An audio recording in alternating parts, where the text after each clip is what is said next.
Hello, Chris Godinez, licensed professional counselor, also the host of We Need to Talk on every Sunday here at noon on Facebook, but that is going to be changing. I am now going to go to YouTube to do these things live. So not next week, because next week I'm going to take next week off.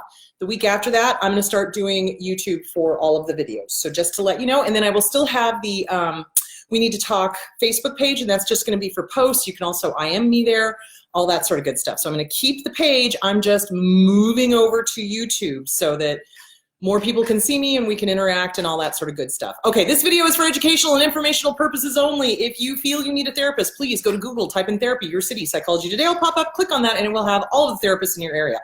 Also, the views and opinions stated herein are mine and mine alone. They do not represent the ACA, the APA, or any other goddamn therapist for that matter. Thanks for playing. Bye-bye.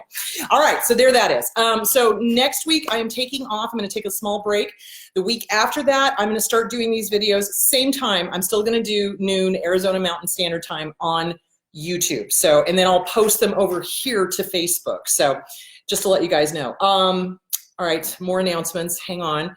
Okay, so the books, of course, are for sale on Amazon.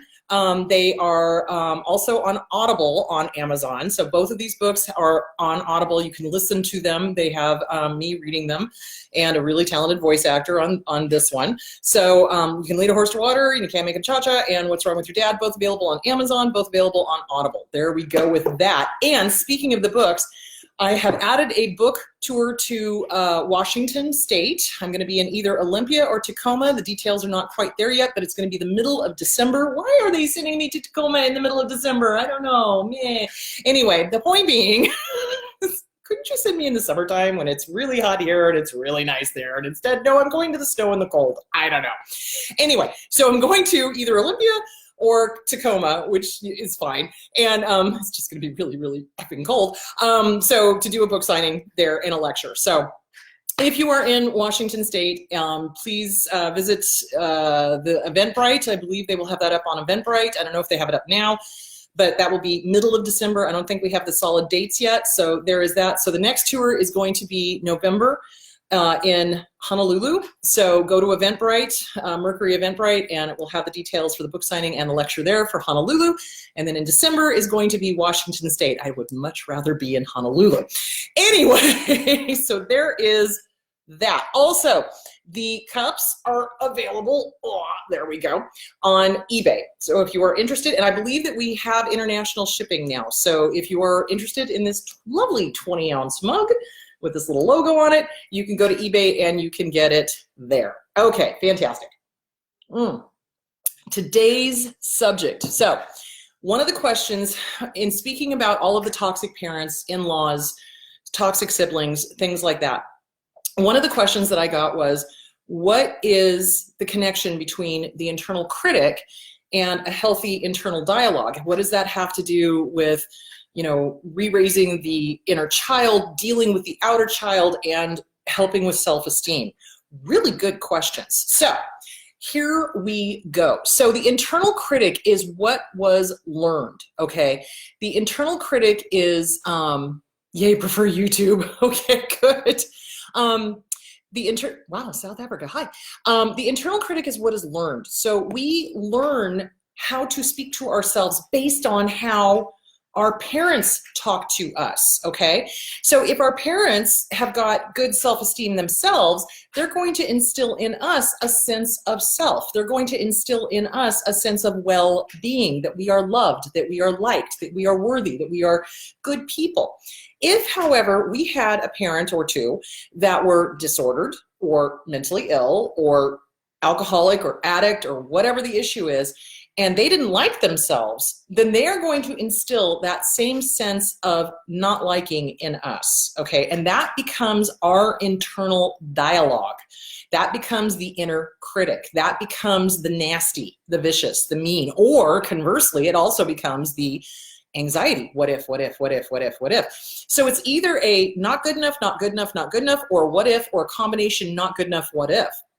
So how the parents are, how they speak to us, the tone that they use, their attitude when they see us, that all impacts who we are, because we're learning who we are by watching our caregivers. So if our caregivers when they see us first thing in the morning, instead of being, oh my gosh, it's you. Hi, how are you doing? Did you sleep good? Did you have any great dreams? What are you going to do today? What's the plan? You know, instead of a caregiver being like that, if they're like, God, yeah, I suppose you want breakfast, you know, or something mean, you know, like that.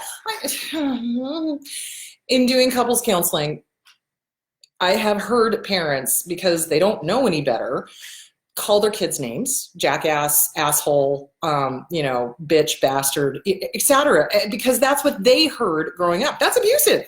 And I let them know that. And I let them know that's got to stop, like right here, right now.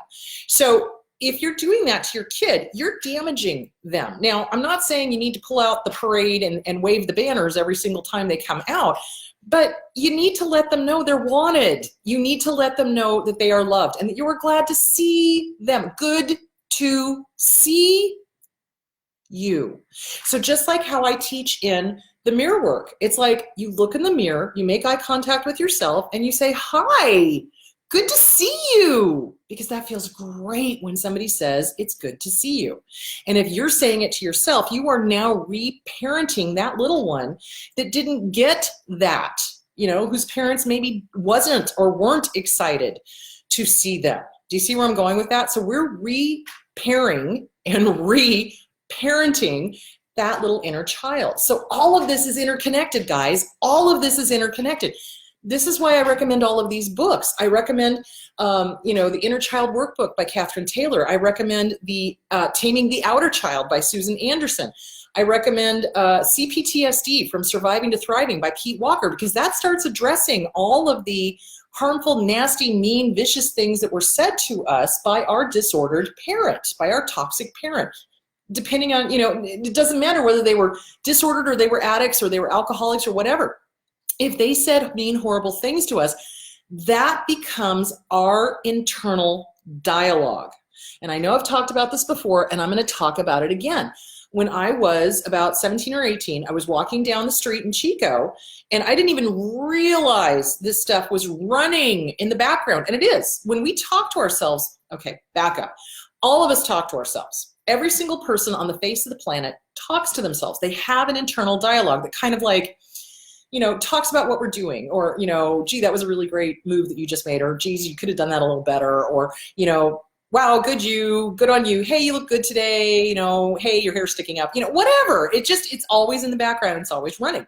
If this thing is healthy, it's a cheerleader. It's like, go you, I love you, you're fabulous. Oh my gosh, oops, you made a mistake or you fucked up. Did you make amends? Yes, you did. Okay. Did you ask for forgiveness? You did. Okay, good. Forgive yourself, move on. Okay, it doesn't sit there and ruminate. It doesn't sit there and beat the living crap out of you for making a mistake. However, if we had caregivers that were hurtful, harmful, negative, nasty, you know, addicted, toxic, disordered, et cetera, et cetera, et cetera, this thing is going to be your worst enemy. And it's going to be like, oh my God, you're so stupid. Oh my God, why did you say that? Oh my God, da da da da. What if? You know, just horrible. Okay. So when I was 17 or 18, I was walking down the street in Chico and I tripped and I fell and I went down to my knees and I got up and I heard clear as day my dad, you're stupid. And I went, what the actual? Because that was the first time I clearly heard my internal dialogue, my inner critic, and it was my dad. So from that point on, I made a point of challenging it and working on it and going to therapy and making sure I was okay, because this was going to kill me, because this was giving me horrible, low self-esteem. I didn't feel I deserved it. I didn't feel I deserved anything good. I didn't. So, you know, it's what we tell our kids. If we're telling them they're stupid, they're going to believe they're stupid. If you're telling them they're an asshole and a bitch and a bastard and this, that, and the other thing, they're going to believe that they're an asshole, a bitch, a bastard, and this, that, and the other thing. They listen. They're little sponges. They listen to everything we say. And it's not only that, but they notice the tone we use. So if your tone is less than welcoming, they're going to pick up on the tone. They're going to pick up on the subtext. Kids are not stupid. This is what pisses me off more than anything else, is parents who are arguing in front of a smaller child and they tell me, oh, the kid doesn't know. And I look at them and I go, excuse me, hold on, I need to do this. Of course they do. They're not stupid. They pick up on tone. They pick up on, in intensity. They pick up on body language. They pick up on everything. 90% of communication is not verbal. 90% of communication is tone and body language. That's what kids are picking up on. So don't kid yourself. They know when you're fighting. They know when things are not okay. They know when things are going south. They're not stupid. Stop treating them like they are. Oh, it's a pet peeve of mine. So anyway, we all have this internal dialogue. And if your tone is less than welcoming, the kid's going to pick up on what your subtext is, what's underneath the tone. So in other words, narcissists, abusers, malignant borderlines, malignant, not down at the lower end, but malignant. The ones who are at the other end of the line, they can be very snarky, very nasty, very sarcastic, sardonic, and they can say, oh, good to see you. But it sounds horrible, just like how I did it. Oh, good to see you. Oh, good to see you. No, that's not welcoming. Hi, good to see you. That's welcoming. Do you see where I'm going with that? So kids pick up on the tone. They pick up on the intention. They're not stupid. Again, actions, which include tone of voice, always speak louder than words. Always, always, always. So actions speak louder than words, always. So if we had parents that were super sardonic, sarcastic, snarky, nasty, mean, vicious, and they were using those tones of voices, we picked up that they didn't like us. We did. They didn't even necessarily have to say anything, although a lot of them do. But they don't even have to say anything because we pick up on it. We pick up on it. So one of my dad's favorite things to say is that it was all my fault that he couldn't retire because I was the youngest. And of course, me with my smart ass mouth, I finally looked at him when I was a teenager and I said, I'm not the asshole who forgot to wear a condom. And of course I woke up on the other side of the room because he slapped me. But, I hate to say it, but part of recovery is standing up to the abuser and drawing lines. And that was mine. It was like, no, I'm not buying this bullshit. I'm not accepting that I am the problem, that you're not retiring, you fucking dick. So you know what I'm saying? And this is what parents do. This is what toxic, abusive parents do, is they blame the kid for their situation, their financial situation, their emotional situation, their physical situation. Toxic mothers will blame the child for tearing them on the way out of the womb. I've heard it. You tore me and I suffered all of that. It's like, fucking get over yourself. This kid didn't ask to be born. Well, technically, if you're a Buddhist, you do ask to be born. But the point I'm trying to make is, it's all a choice, people. You can do something about the tear. You can do something about, childbirth. You can do something about, etc. So, but they blame the kid. They blame the kid instead of taking personal responsibility. An adult, real human being, A, has emotion, B, has empathy, and C, takes personal responsibility for their situation in life. They do not sit there with the you guns trying to blame an innocent child. That's bullshit. So that is where the inner critic comes from. So it's all what we've heard, visual, what we've seen, intention, what the intention was behind the words that create our inner critic. So it's super important to tune into this thing. So what is a healthy dialogue? This is what people are always asking me. How do I start a healthy dialogue with myself? How do I start loving myself? Because I don't believe it. I don't believe it. Well, there's a saying in AA, fake it till you make it. Fake it till you make it. That first day when this thing popped up and said, you're stupid, and I went, what? Oh my God, that's mean, and that's not even me. What the fuck? But it took a few years of working on self-esteem workbook by Schiraldi, mirror work, hello, seeing a therapist, constantly challenging the negative, nasty thoughts, until I finally believed I'm not stupid. I'm not horrible. I'm not evil. I'm not the reason why my dad couldn't retire. I'm not the problem. You know what I'm saying? So it took a long time to get to that point where it's like, I'm responsible for my stuff. I'm responsible for what I do, what I say, what, my actions are. That's my responsibility. What this person over here does is not my responsibility, especially if it's a parent. Do you see where I'm going with that? So it takes time to work on that. And that's why the self-esteem workbook is huge. The other thing of it is getting to the inner child.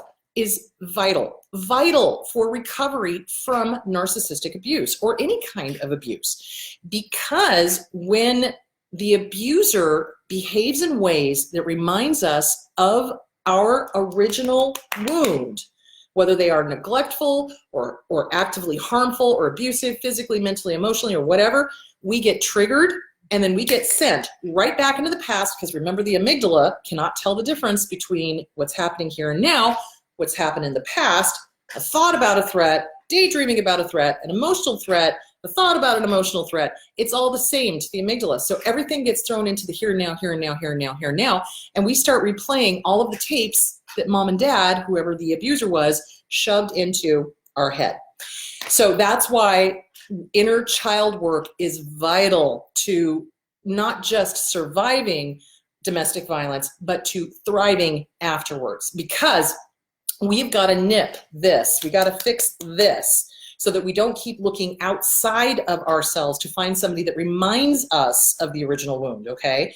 So we're looking, what happens is the inner child is looking for comfort. The inner child is looking for care. The inner child is looking to be loved, which is what every child wants. So what ends up happening is that the inner child is driving the show. You do not want a 3-year-old picking your romantic partner. Not a good idea. Because what's happening is the inner child is looking at this original wound and then looking outside, and it goes, oh, wait, no, this person reminds me exactly of this person. So if I can make this person love me, I will prove this person wrong. So they go, half of a shit sandwich, half of a shit sandwich, total shit sandwich. Because now you've just compounded the wound. You have not fixed the wound. You've just got another abuser that acts exactly like this person. You've never dealt with fixing this, which does not mean fixing the parent. Let me be very clear about this. This does not mean fixing the parent or fixing the toxic person or whatever. This means fixing what you thought about yourself because of this original wound. So just like when my dad was saying, you're stupid, you're stupid, you're stupid, you're stupid, I believed it until I went to therapy and I started working on it. And I realized, no, I'm pulling straight A's here. I'm pulling B's and A's. I am not stupid. I'm getting my degree. I'm doing this. I'm doing that. You know, and so challenging that inner critic that my dad was, and working on that, working on self-esteem workbooks, working on, you know, mirror work, working on writing, journaling. You would not believe the amount of journaling I did. I mean, it was, and I still do. I still journal. Journaling is hugely helpful in processing stuff. So the internal critic, the inner critic, is given to us when we're little. So if we don't work on it, and this original wound here, and fixing what we thought about ourselves because of what this person said to us or did to us, our little internal kid, our little inner child, is going to be the one picking our romantic partner, picking our jobs, picking our boss, picking our friends. So oftentimes when we have had an abusive childhood, neglectful, abusive, whatever, not only do we end up picking romantic partners that are harmful, we will then go on to pick friends that are harmful. We will pick somebody who reminds us exactly of this, and we'll think, if I can get them to like me, everything will be great, and if I can just please them, I'll please them, and it never works out that way. So that's why I also recommend Codependent No More, Melanie Beattie, Beyond Codependent No More, Melanie Beattie, The Disease to Please by Harriet Breaker. Work on that codependency. Your self-worth does not depend on these people, on anything external. It does not. But the abuser has trained us and taught us by example that self-worth depends on external things, because their self-worth depends on external things. How many times have you seen a toxic parent, toxic lover, toxic boss, toxic friend come absolutely unglued because things didn't go their way? External things affect them. When people have got good, strong self-esteem, it does not, because you're able to recognize, okay, external things, I am the sky. External things are the weather. They come and go. Do you see where I'm going with that? So it's like, shit's gonna happen, and how you respond to it says a lot about where your self-esteem is. If you can just kind of go, well, shit, that didn't work, fuck, try something else, okay. that tells me your self-esteem is in a pretty good place. If, however, you come unglued, didn't work, I'm sitting there going, okay, you know what? Shit's gonna happen in life, sweetheart. You better learn to roll with the punches and then figure out plan B on the fly. You know what I'm saying? So it's really because we look to our parents or our caregivers, whoever they are, it could be a toxic grandparent, and we see how they respond to stuff, or things don't go their way, or somebody says something mean, nasty, snarky, gets them, right? You know, doesn't approve of whatever they've just done, or doesn't give them the approval that they thought they deserved, and they just fall apart. They just crumble. So we learn very quickly that, oh, well, if somebody doesn't approve of me, I need to crumble. No. So, okay. So much to talk about with this. Holy cow. Okay. So self-esteem is not a fixed point in time, and it is not dependent on other people, places, or things. It is internal. It is you. What are you telling you? What are you saying about the situation? What are you saying about yourself in regards to the situation? Are you being kind to you, or are you being mean to you? Are you replaying what your parents did, or are you doing, you know, your own thing? So it is also not a fixed point in time. So oftentimes people will come up to me and be like, oh, but my self-esteem's great. I'm great at work. I'm great at work. Meanwhile, they've been in one nasty relationship after another, at which point I look at them and go, well, clearly your work self-esteem is fine, but other areas need some shoring up. So self-esteem is not a fixed point in time. You can have great self-esteem in one area and absolutely crappy self-esteem in another. So that's why it's important to do check-ins and to work on all of it, so that there are no holes for any abuser to get into. Does that make sense? So, okay. So, all right. So when you work on your self-esteem, it is the full package. It is physical, mental, emotional, spiritual, and otherwise. So that's why I like the Schiraldi self-esteem workbook, because it starts with physical, and it starts with what are you putting into your body? How are you treating yourself? What is your sleep like? Are you getting good quality sleep, or are you doing this toss, turn, what if, I can't sleep, ding, 3 o'clock in the morning, oh my God, this, that, and the other thing, oh my God, can't go back to sleep. You know, all of that affects self-esteem, and it also affects the physicality. So, you know, because people who don't sleep well start gaining weight, their cortisol levels are through the roof, etc. So when you've been in an abusive relationship, your cortisol levels are already through the roof. Usually the abuser will try to do something to prevent you from being able to sleep. So all of this stuff needs to be worked on. So, and giving yourself permission is going to be the key. So when we start working on this stuff, first of all, you have to tune in. What are you saying to yourself? Is it nice, or is it mean? Are you being vicious? Are you being worried? Or is it calm and everything's okay? So first of all, you have to tune in and figure out, what is this thing saying to you? So what I tell people is, right after you feel yucky, like you had a thought, you feel yucky, I want you to stop, take a deep breath. What was the thought? What did you just think that caused the yucky feeling? And oftentimes it takes practice, and then they'll be able to go, oh, I was thinking that whatever story their abuser gave them, they were making a judgment about themselves. So it's really important to tune in to this and figure out, what is it saying? Is it kind? Is it gentle? Or is it mean and vicious and nasty? And did it throw you back into inner child? Did you check out? Did you go bye-bye? Did you dissociate? Dissociate, not disassociate. Dissociate. Did you dissociate? Did you check out? That's because the thoughts, the PTSD, the CPTSD, the thoughts are what's triggering the amygdala. The amygdala freaks out, tells the hippocampus, hypothalamus, oh my God, we need cortisol. Cortisol levels go through the roof. Now we're tense. Our shoulders are up to our ears. We're not taking in good breaths, right? So no CO2 oxygen exchange tells another part of the brain, oh my God, we're going to die. There's no CO2 oxygen. Holy shit. That tells the adrenal glands that sit on top of the kidneys to release everything at once. And now, what if, oh my God, panic attack or rage attack. One of the two. So this is why it's important to get this under control. You want to get rid of the panic attacks? You want to get rid of the what ifs? You got to get rid of this. You got to replace this with positive. So in other words, you figure out what this thing is saying. If it is saying anything less than, I love you, good job, keep going, oops, you fucked up, okay, make amends, forgive yourself, move on, okay, good. If it's saying anything less than that, if it's vicious, mean, nasty, not good enough, you're stupid, you're ugly, you're this, you're that, you're fat, blah, blah, blah, blah, blah, blah, whatever, or you're too thin, you're too tall, you're too short, you're too much, you're too emotional, you're too da-da-da-da-da. This is what abusers do. It's always too much, not enough, too much, not enough, too much, not enough. That's their world that they live in to control us. So too much, not enough, too much, not enough. If you're hearing that in your head, that's when you got to tune in and confront it.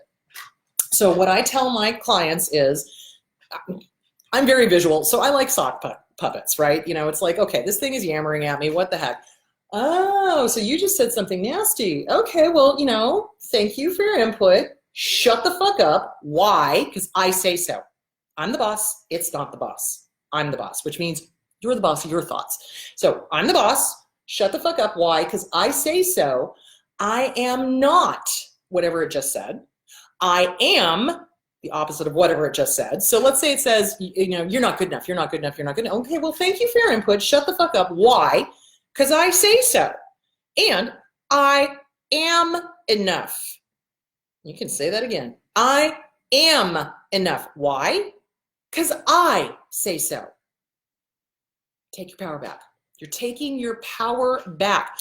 What this is going to do is this eventually will stop being mean, nasty, and vicious. This will stop being your knee-jerk reaction, and the positive will be your knee-jerk reaction. But it takes practice. And the other step that's really going to help is you look in the mirror, you say hello to you. A lot of people can't look in the mirror. And it's not because we don't like what we see, it's that we don't like what we hear, because we are saying vicious, mean, awful, horrible, terrible things to ourselves, and we start picking on all of the imperfections. You don't want to do that. You want to shut this thing up. You do. So you look in the mirror, if you can. If you can't, just say it out loud. Hi, good to see you. Have a wonderful day. What you've done is you've now just programmed your subconscious. Your subconscious listens to everything you are telling yourself. If you do not get a grip on this, the subconscious is going to sabotage you every single time. Okay? Because if you're sitting there constantly saying, I'm not good enough, I'm not good enough, I'm not good enough, you go in for a job interview, guess what? You're going to blow the job interview. Oh, I'm really stupid. They ask you a simple question. I don't know. You know, you start acting stupid because this thing is telling you that all the goddamn time. So you have to shut it down. Now, there is a difference. Oh, hold on. Back to the mirror work. So, hi, good to see you. Have a great day. I give you permission to tune into what you're saying to yourself and to stop it. You got to give yourself permission. You really got to work on giving yourself, I give you permission to like yourself. I give you permission. And you're telling yourself that in the mirror, especially if mom and dad, grandparents, teachers, whoever, were very non-permission giving, you know, like, oh, it's not okay. Okay, so that's the other thing I get a lot from people is, oh my God, this is narcissistic. This is really, no, because that's what egotists do. Stop. Take a deep breath. No, it's not. Egotists are constantly demanding that other people tell them that they're okay. Tell me I'm great. Tell me I'm great. Oh, I'm the greatest. I'm the greatest. I'm the greatest everything. I'm the greatest writer ever. I'm the greatest Twitterer ever. I'm the great. You know, that's what they do. They do that. They're looking for outside esteem. They're looking for other esteem to tell them that they are good enough. This self-esteem, mirror work, is just you. Just you looking in the mirror or saying out loud, I am good enough. I am a good person. I do deserve good things. You know what? Mom and dad were wrong. Mom and dad were wrong. Ooh, that's a big one. So that freaks people out because, you know, you're having to confront that this parent that we thought was on your side and had your best interest at heart, in fact, did not.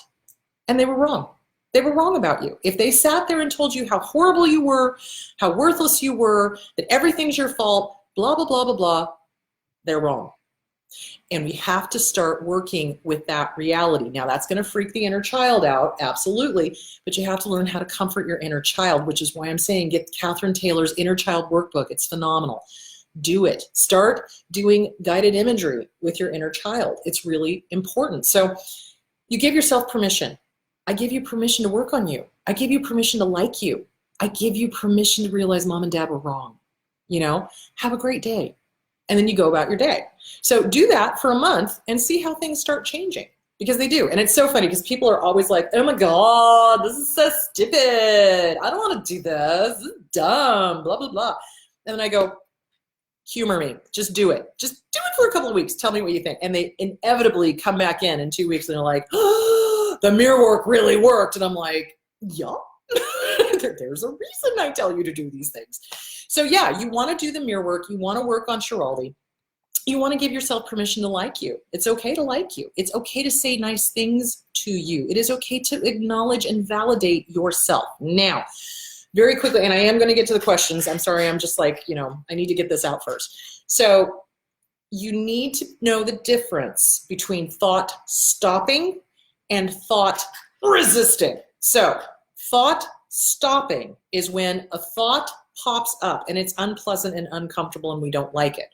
So instead of going, oh my God, oh, thought that I don't like, oh, I don't want to think about it now. I'm going to resist it to show you what happens. I don't like this thought. Oh my God, I don't like the pink elephant taking a shit in the corner of the living room. I don't like the pink elephant. I don't like the pink elephant. I don't like the pink elephant. I don't want to think about it. I don't want to think about it. I don't want to. What am I doing the whole time?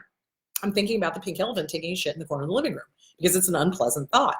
Now, thought stopping is where you go, oh shit, pink elephant taking a shit in the corner of the living room. All right, well, you know what? Hello, pink elephant.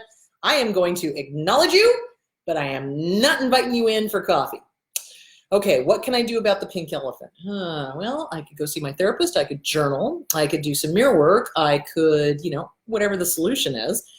Or I can choose not to deal with it right now. Now, that does not mean avoidance. I don't want you to avoid things. But if this is like an automatic thought, something that mom or dad has tried to shove in your space. Let's say it pops up and it says you're stupid, or let's say it pops up and says you're not good enough, or let's say it pops up and says you're incompetent.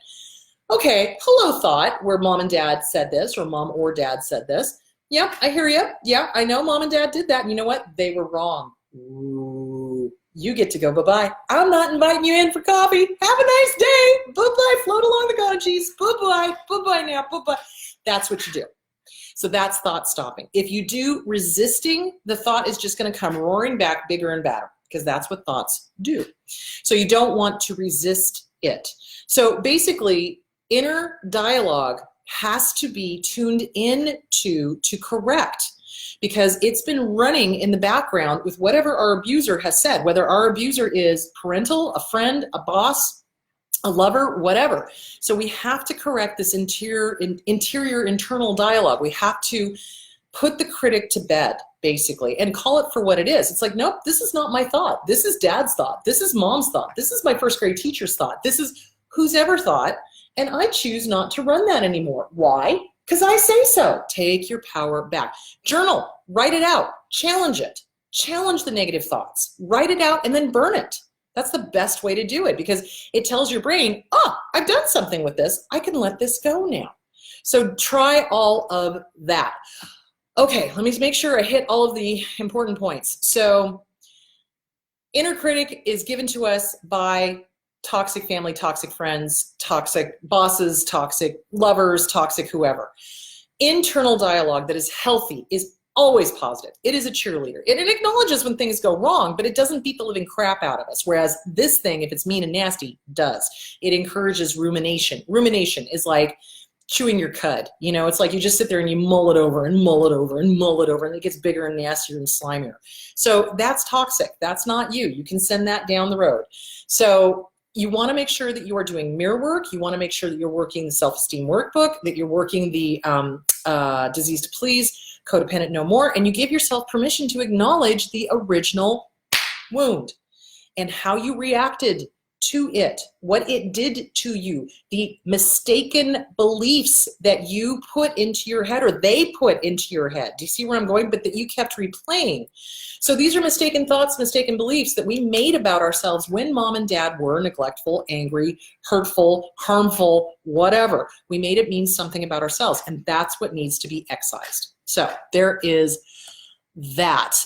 Okay, let me try to get to some questions here. Okay. Okay, I cannot see that one because it kind of went halfway up. And for some reason, this is another reason why I want to switch to YouTube, because I can't go backwards in the comments and I can't get all of the questions. Okay.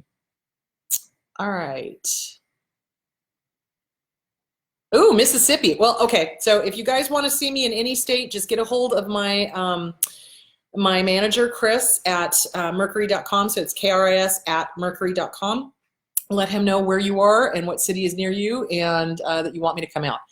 Have you seen the latest interview by Richard and Sam Menken, in which Sam claims that narcissism isn't a problem of personality, but is a problem of unsolved trauma because it's trauma and it can be healed? Said the self-proclaimed self-aware narcissist. Enough said. All right, so moving on. All right, let's see here. I'd be interested in her take on what? Take on what? I missed that question, guys. If you could bring that question up again, that would be great.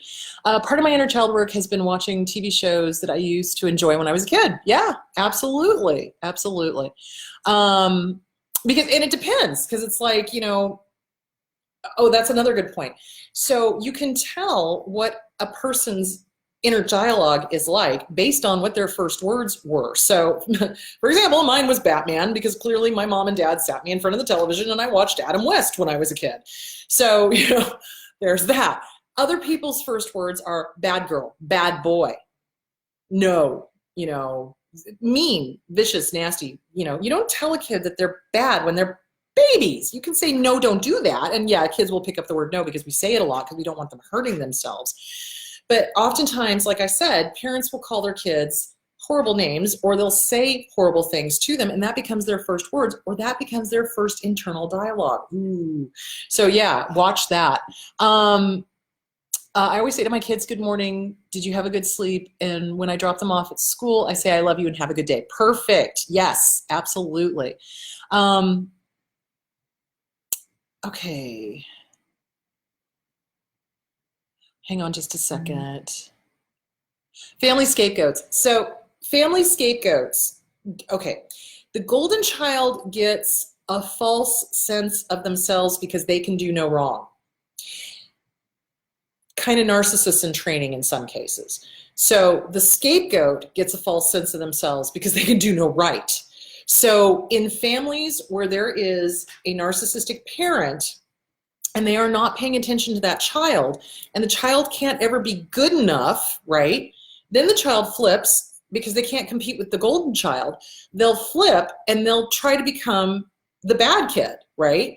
But if you're dealing with a true narcissist, they're not paying attention either way. They don't care usually.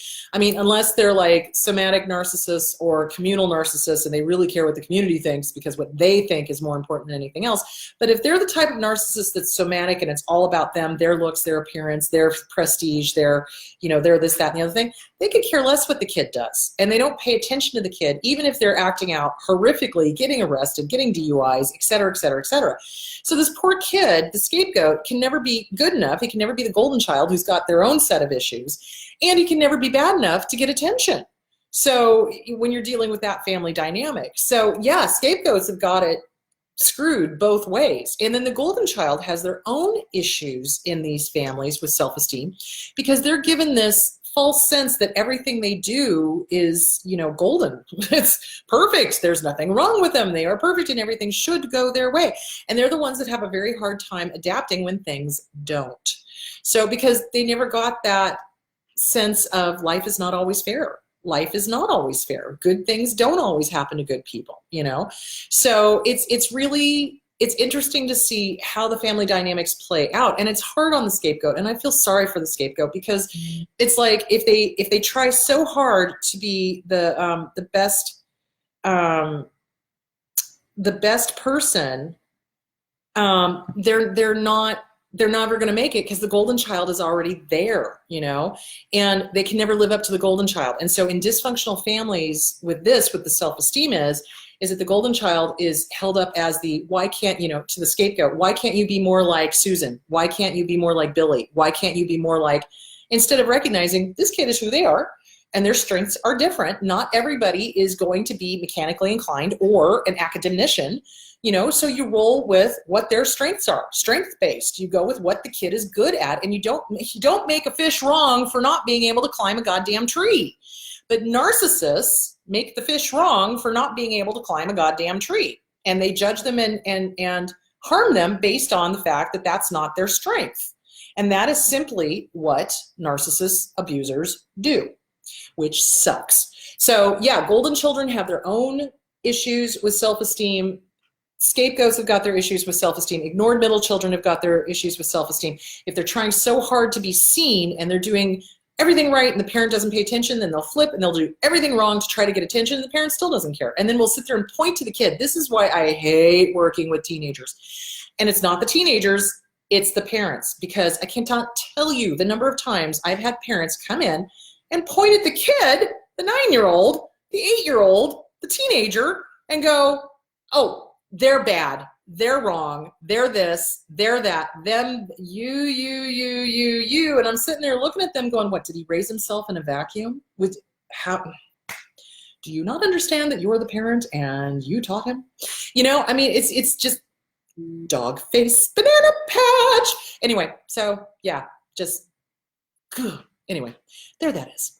All right, sorry, I just got off on that. But anyway, it's just, because it's a tangent that pisses me off, because it's like kids do not raise themselves. Kids learn by watching. Kids absorb. We are like little sponges and we absorb.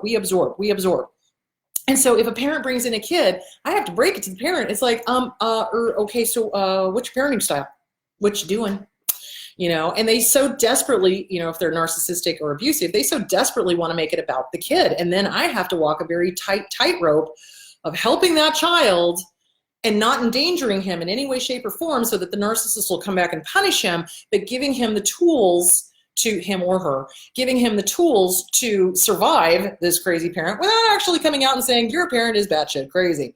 So that's why I don't like working with teenagers. It's just too fucking stressful, because it's like, Jesus Christ, you got to keep the kids safe, but you've got to, you know, help them understand that it's not them, but help them also not, you know, act out in a way that the parent is going to abuse them. Does that make sense? It's just, oh my freaking tap dancing Christ, a little nerve-wracking. Okay, where was I? How do you, as a surviving child, recover from this type of abuse? You work on your self-esteem. You get with a goddamn good therapist. You work on the mistaken thoughts, the mistaken beliefs. What did you tell yourself about this incident? What did you say to yourself that you made it mean that it was your fault that this person was not pleased with you?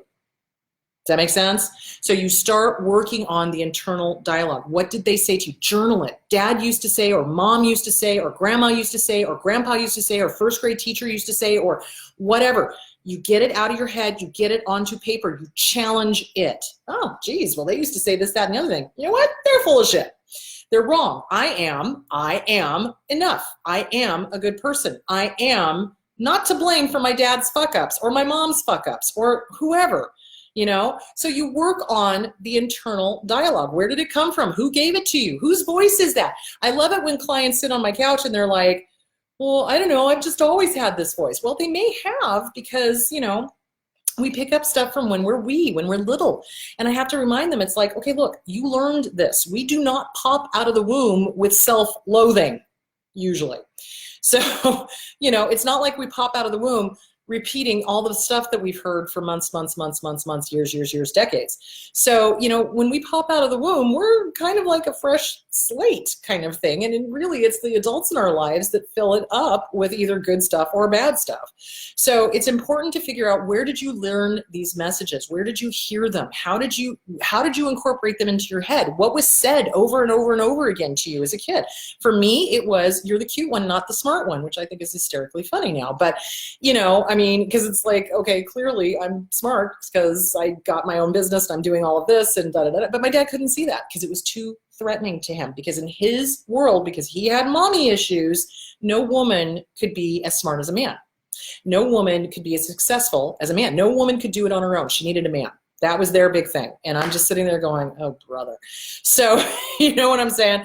So those are the messages that I had to contend with growing up, and to work on and to get rid of and to not believe. Mistaken thoughts, mistaken beliefs. That's what you work on, is the stuff that they told you and what did you make it mean about you. So for years, I was terrified to do anything on my own because I was convinced I couldn't do it, because I'd been told I couldn't do it. And then I started doing it, and then I proved to myself I could do it, and then I did do it.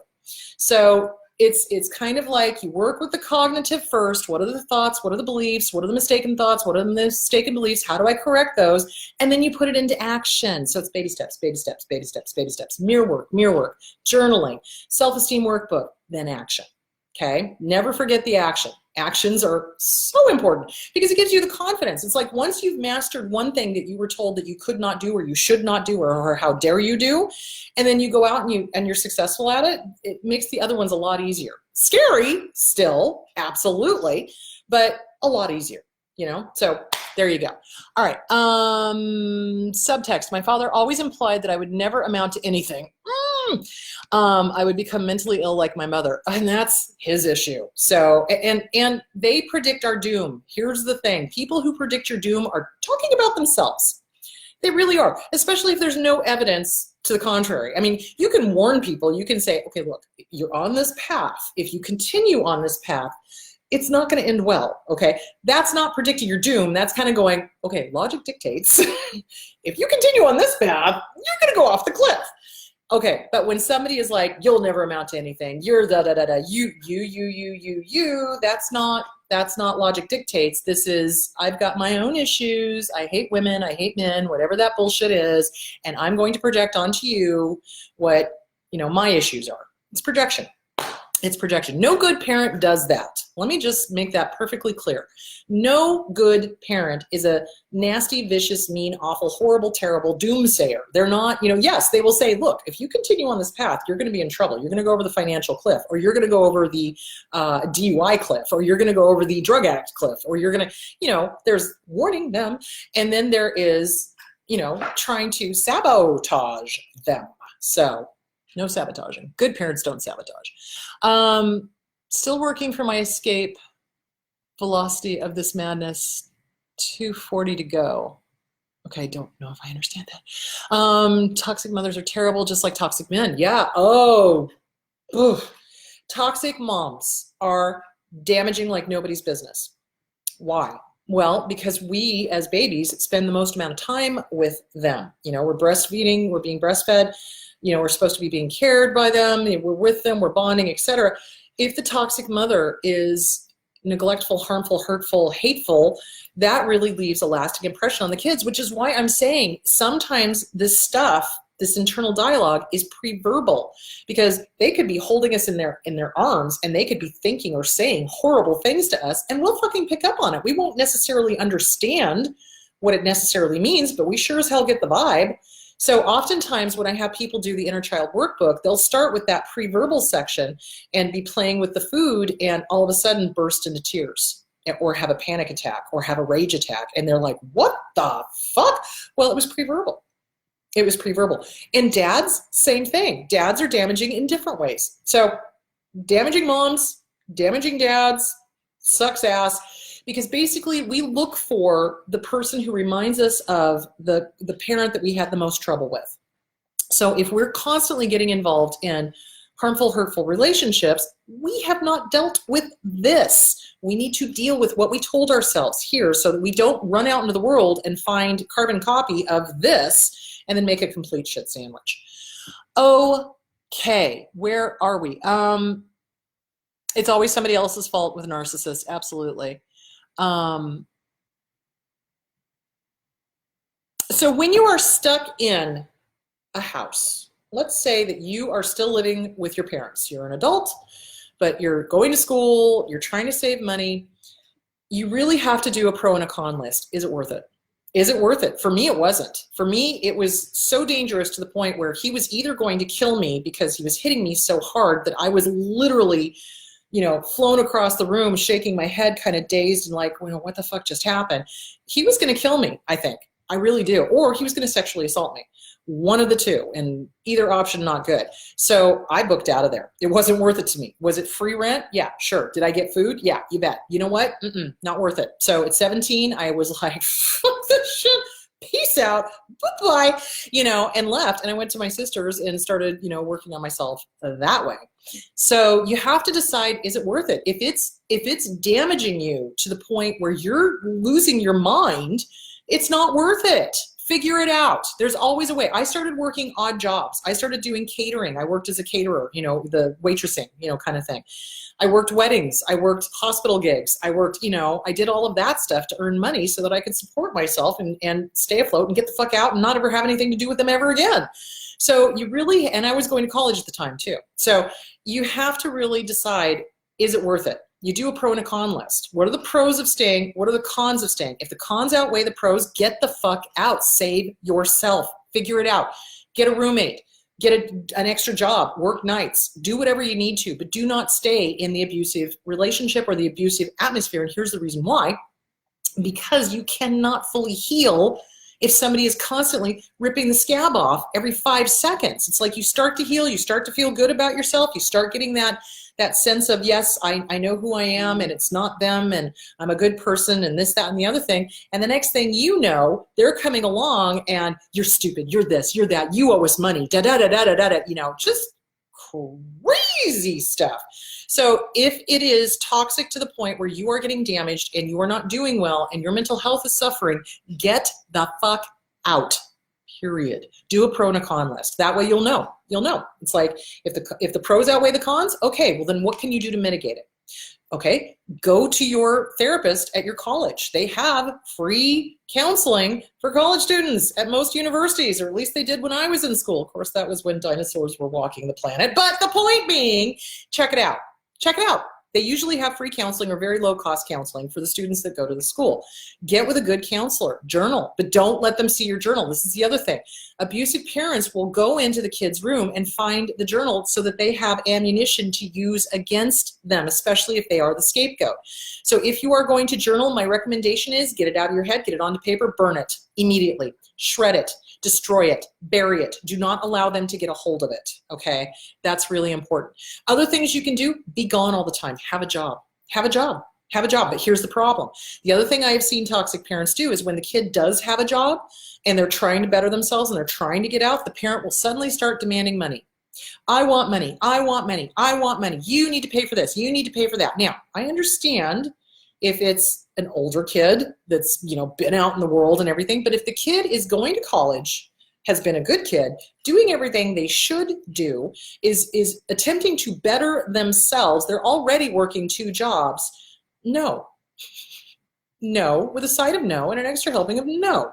So it's the toxic parent is the one that comes in and demands money, because what they're trying to do is, like any other abuser, they're trying to keep the person financially unstable so they never leave or that they never succeed. Because remember, with abusers, it's always a matter of competition.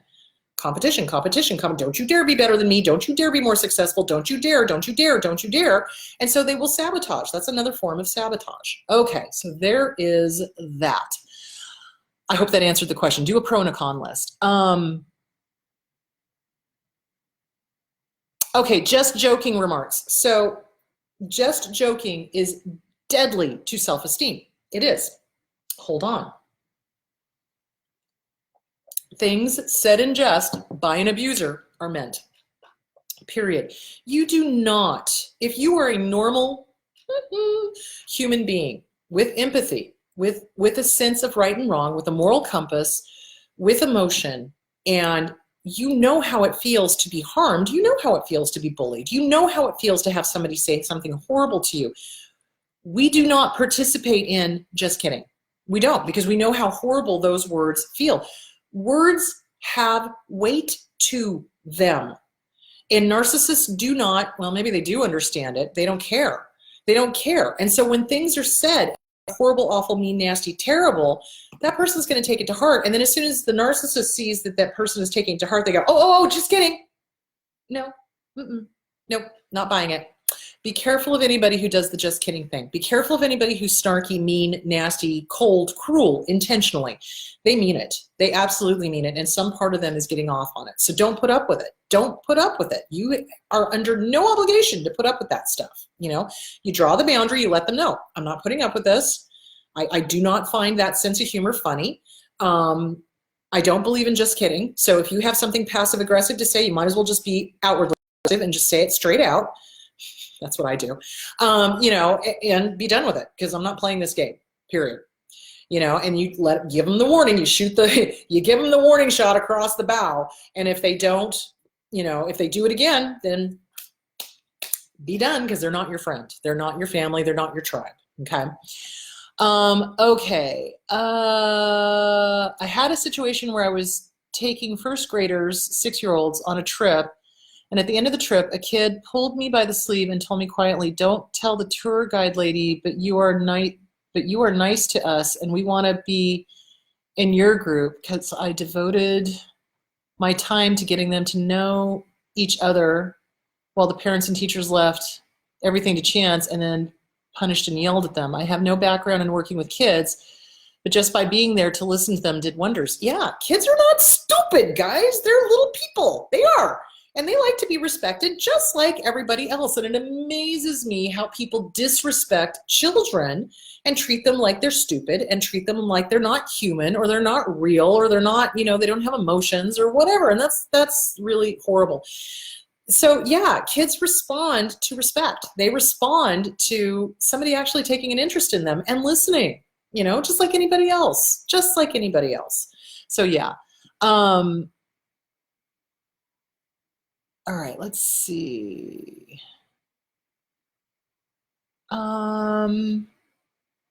So absorbing the bad habits. So that's called picking up fleas. So when we have been raised by an abuser, when we have been raised by somebody who's mean and nasty and says snarky things, and the just kidding and the little, you know, passive aggressive digs and things like that, we do pick up their behavior. We do. We absolutely do. You know, I did. I absolutely picked up some of my dad's snarkiness. You betcha. But I fucking worked on that like nobody's business when I hurt my boyfriend. And I realized that's not the person I want to be. That's not okay for me. It's like, it wasn't okay for him. It's not okay for me.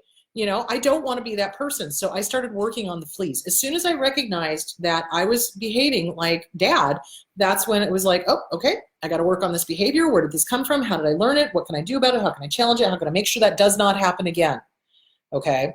So that's the thing. It's like, you know, they're fleas if you work on them and they go away, right? And you want to work on them. Narcissists don't ever want to work on them.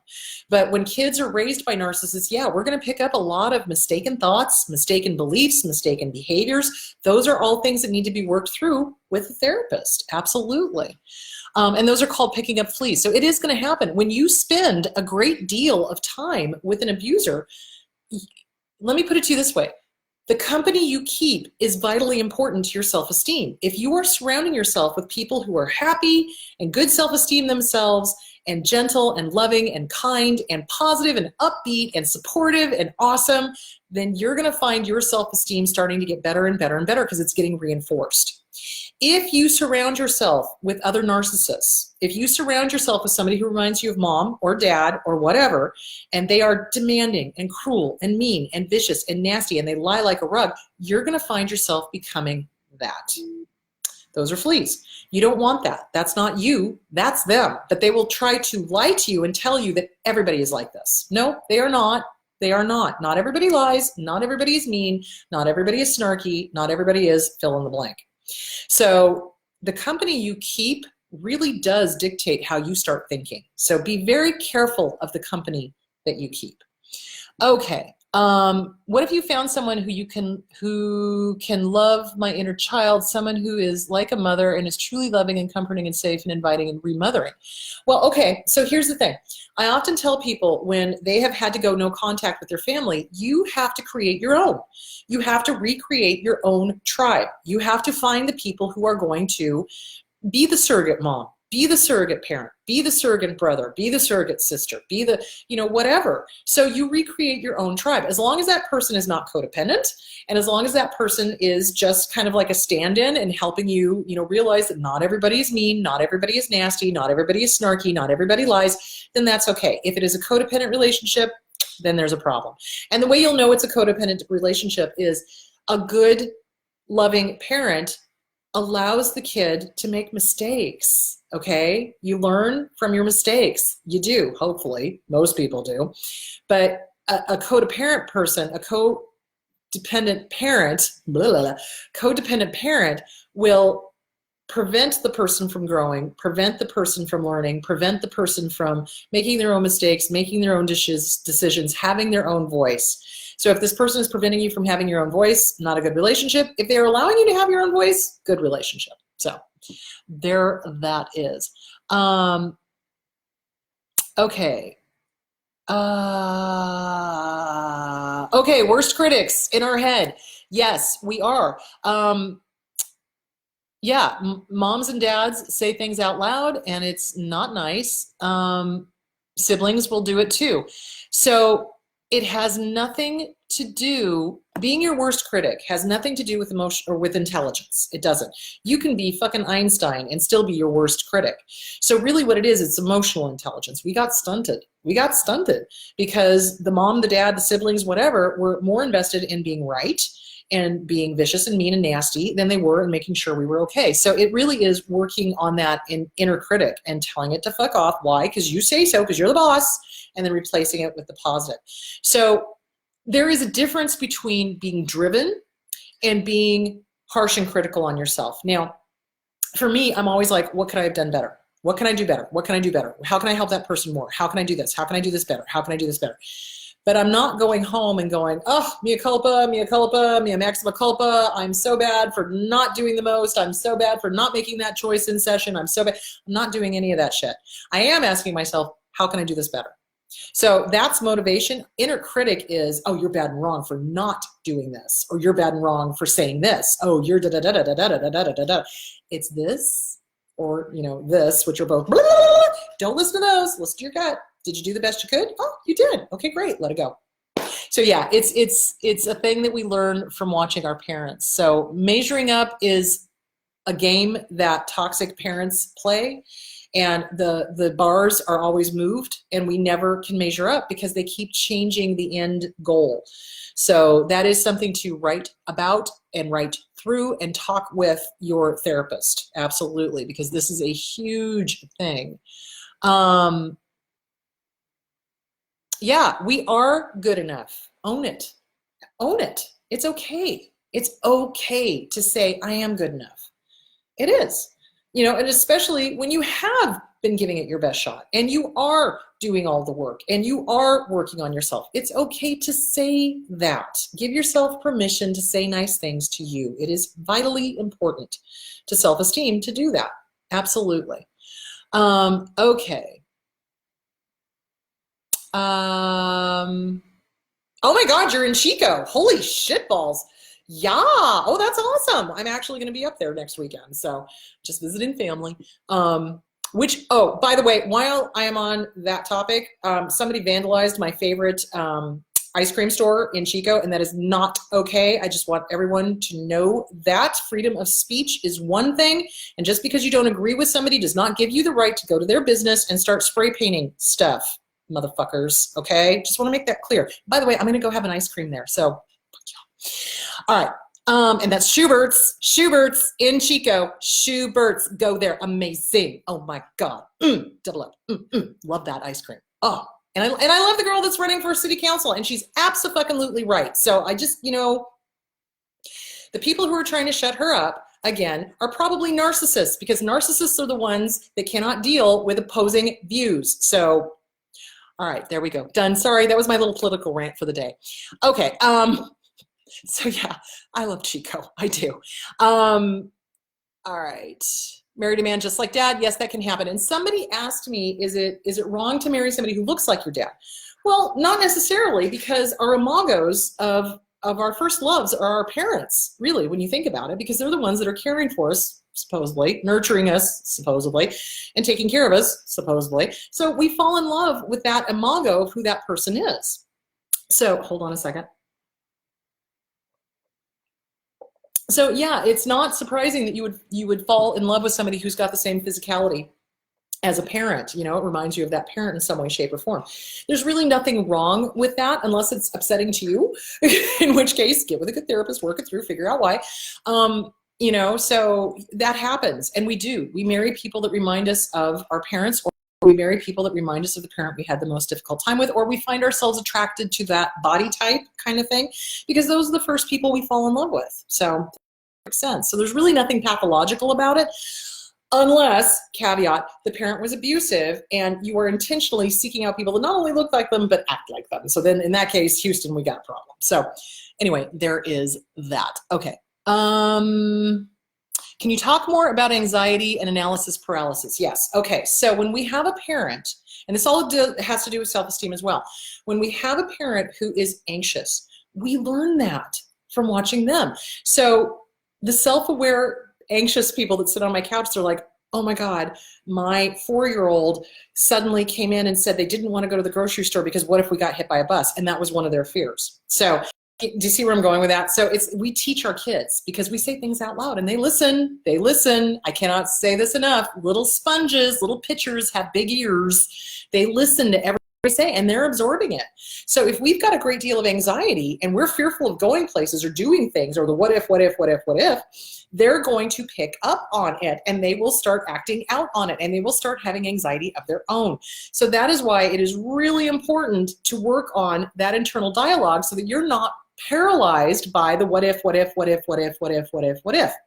So analysis paralysis is what happens when we have a great deal of anxiety. The what if starts going like full bore, and we start going, but what if this happens, and then the meteor comes, and then the bus does this, and and we're just going crazy. So here's the deal: the way to short circuit analysis paralysis and what if.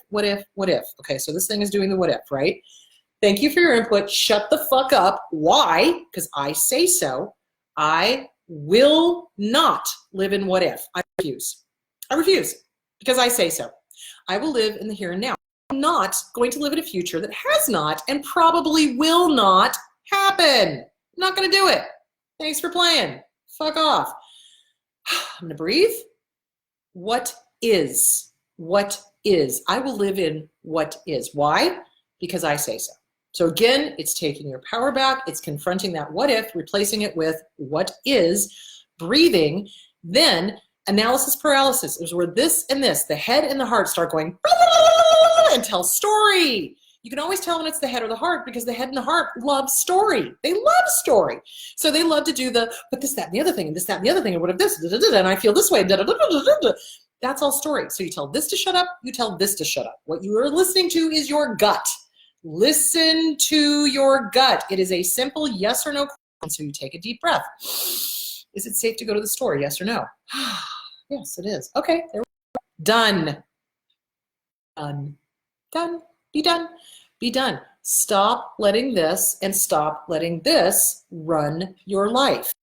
You want your to run your life. It is a yes or no question. Is it safe to go? Yes or no? Yes, it is. Okay, go. No, it's not. Then okay, no. But if it's, no, it's not because that's your head or your heart. Shut up. Not playing. Gut, is it safe to go? Do you see where I'm going with that? So if you want to listen to your gut, hang on just a second.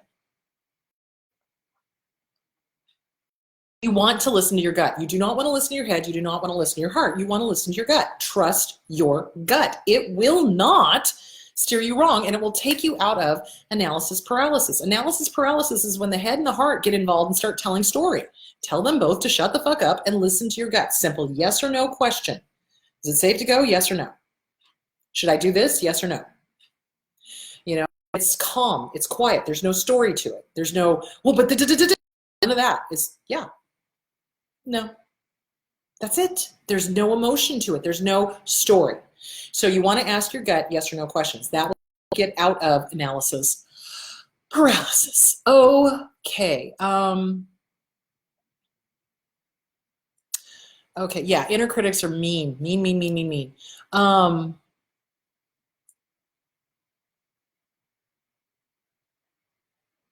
So if you cannot look in the mirror, some people can't. It's too painful. There's just been so much said and so much done to us that it is really painful at first to look in the mirror because this thing is saying all sorts of mean and nasty things. Start by saying things out loud. Just when you get up in the morning, start by saying things out loud. Huh, hey, I'm up. Hi, me. I love me, or I like me. Hey, this is going to be a really great day. Oh, hi, body. Thank you for getting me through life. You're awesome. See where I'm going with that? You just start with positive stuff because we're so used to the negative. Mom and dad have taught us how to be negative. And evolutionarily, we look for the negative to stay safe. Where's the danger? Where's the danger? Where's the danger? Where's the danger? Oh, negative, negative, negative. Okay, I got to avoid that. So we are used to the negative. You've got to flip that script. You've got to start doing the positive. You've got to start looking for the positive. So if you can't look in the mirror, say things out loud, but do it regularly every morning. Wake up. If you can't look in the mirror, you start saying good things to yourself. If you can look in the mirror, you go use the brush teeth, do whatever you need to. Come back to the full-length mirror, make eye contact with yourself. Hello, good to see you. Have a wonderful day. I give you permission to work on self-esteem.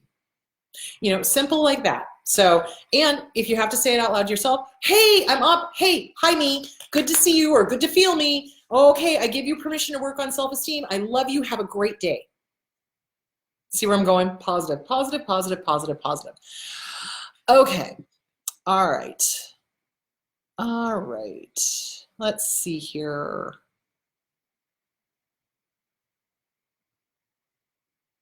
Okay,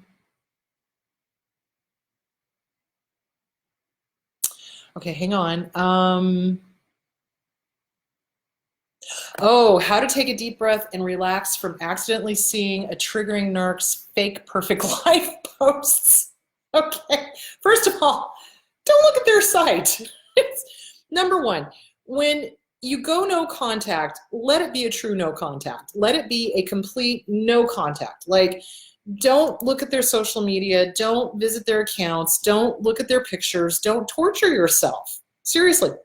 And narcissists will always do the whole, look how perfect my life is. Look how the new girlfriend looks. Look how the new boyfriend looks. Look at this $100,000 million house. Look at, you know. So they're having to, again, they're having to scream to the world, look at how great I am. Look at how great I am. Look at how great I am.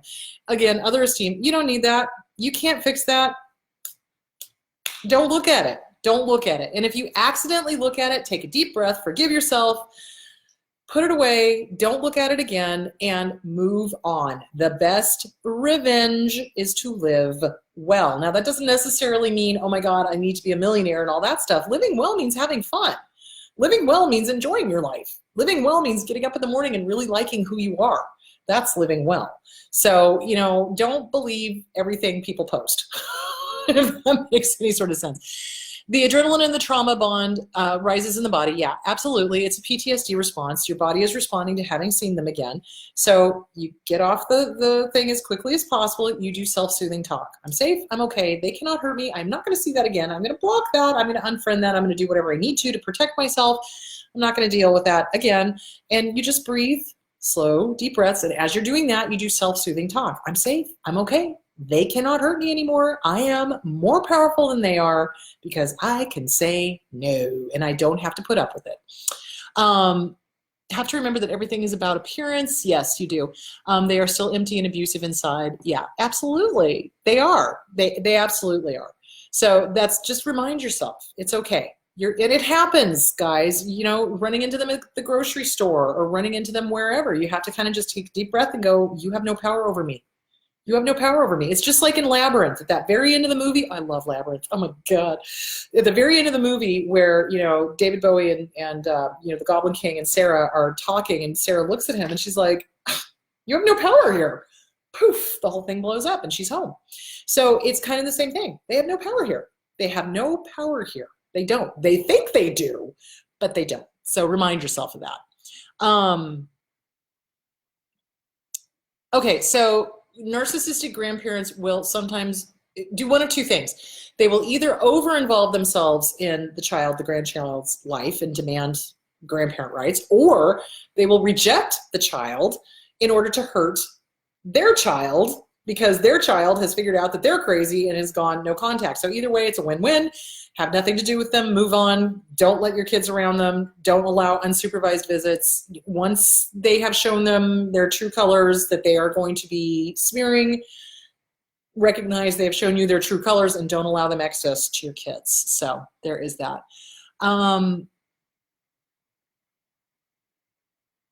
Yeah, sleep terrors, night walking, sleepwalking, night terrors, nightmares are common in children that have been through severe abuse.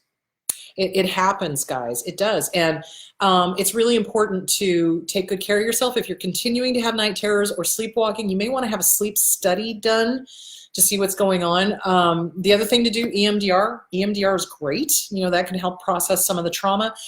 Emotional freedom therapy, I think is what it's called, EFT, the tapping. Some of my clients have had great success with that. And so I encourage you to try different modalities to see what works. Some people are great with CBT, others are better with DBT.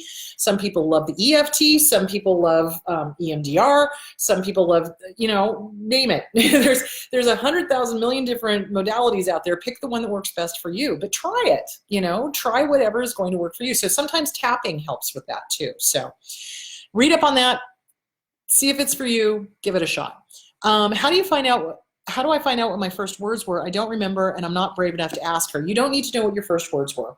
You just need to know where your self-esteem is. So if your self-esteem is not good, I can guarantee you something happened. So just start working with that. So Outer Child Workbook by Susan Anderson, Inner Child Workbook by Catherine Taylor, CPTSD from Surviving to Thriving by Pete Walker, Self-Esteem Workbook by Schiraldi. Those are all great books. So it's how are you thinking? How are you feeling? Are you sabotaging yourself? Is this thing mean or is it kind? Is it nice? Is it gentle? Is it a cheerleader? That's what you want to pay attention to. And often grandparents will treat their grandchildren the way they treated the children's parent, but it depends on the game they're playing. So be aware, with narcissists, it's always a game. There's always an agenda. There's always an end game. It's never an honest, I want to spend time with my grandchild because I love them and I miss them. It's, I want to spend time with my grandchild so I can fuck over my child or whatever. Okay. Is it possible that there is not a golden child? Yeah. So some parents don't even bother with a golden child. Some abusers just go straight for everybody's bad and wrong. And it's usually a pretty abusive situation and nobody survives well because everybody is being abused. So, I mean, not that golden children survive better, but yeah, I mean, it just depends. It's like, it's not always a golden child scapegoat thing. Sometimes they're all scapegoats. So, it just depends. Depends on the abuser. It depends on what their agenda is. Okay.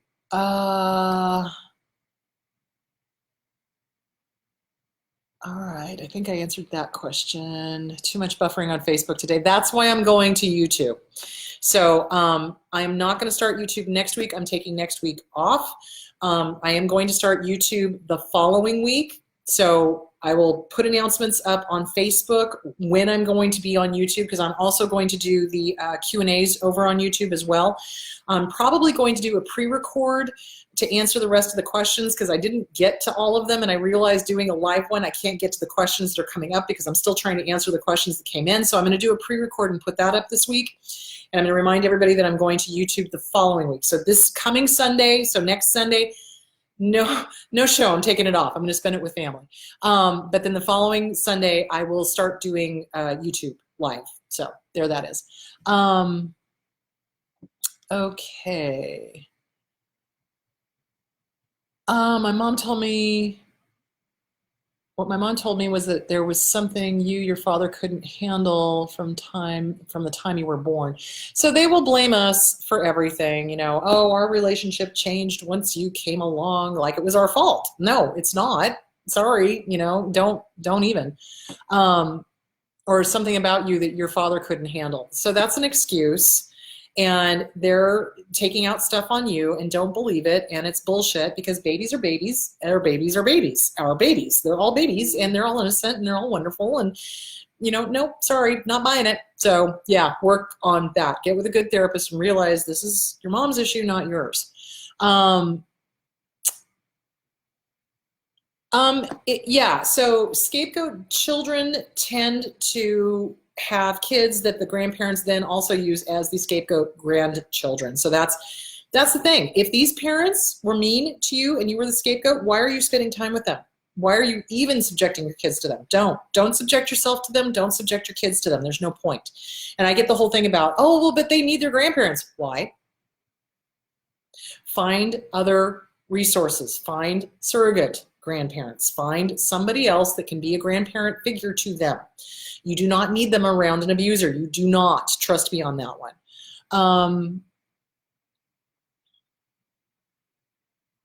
Yeah, crazy, disordered parents will make decisions about kids when they are born. They absolutely will. They will throw all their projections onto that little kid. And if they don't have good self-esteem, the little kid is not going to be good, quote unquote, either.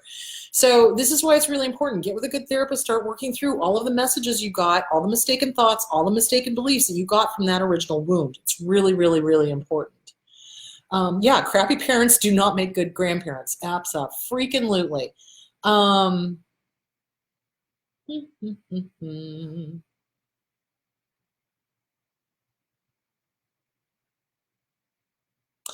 Okay, Lorianne, good point. So you can surround yourself with good people, but if you do not believe that you deserve it, it's not going to work. So that's why I'm saying, just like, hold on a second.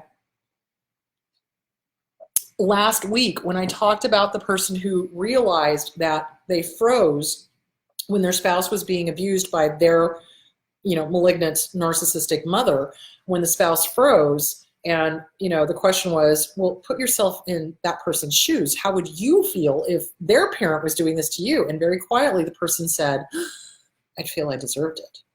Ooh, shit. And that's why the person was unable to protect the spouse, because in their mind, they must have done something. They had to, because they had done something according to their abuser. And so therefore they weren't going to stop it. So it's really important to bust through that mistaken belief. You did not do anything to deserve being abused. You did not do anything to deserve being abandoned, harmed, neglected, any of that shit. You didn't do any of that shit. You didn't deserve any of that shit. So you are worthy. It's your mere work. I am worthy. I am a good person. I do deserve good things. I do deserve nice things. It is okay for me to be worthy. It is okay for me to have nice things. It is okay for me. You give yourself permission. You've got to work on that interior dialogue, that internal critic that's telling you you don't deserve good things. Yes, I do. You know why? Because I fucking say so. Fuck off. Why? Because I fucking say so. Do you see where I'm going with that? It's going to take time. You've got to work on that internal critic. Okay.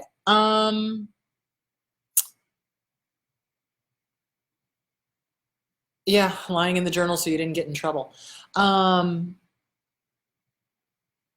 Okay.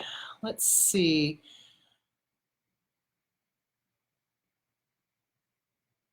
Okay, Erica, you're never too old. You're never too old. You're never too old. Don't use that as an excuse. Yes, it is harder to get jobs when we age, absolutely, because there is sexism in this country, absolutely, or ageism and sexism. Oh, my Freudian slip is showing. My Freudian ship is showing. Hello. My Freudian slip is showing. Yes, there is ageism in this country. There is sexism in this country, but you are never too old. And there are places that offer free counseling. So there is Catholic Charities.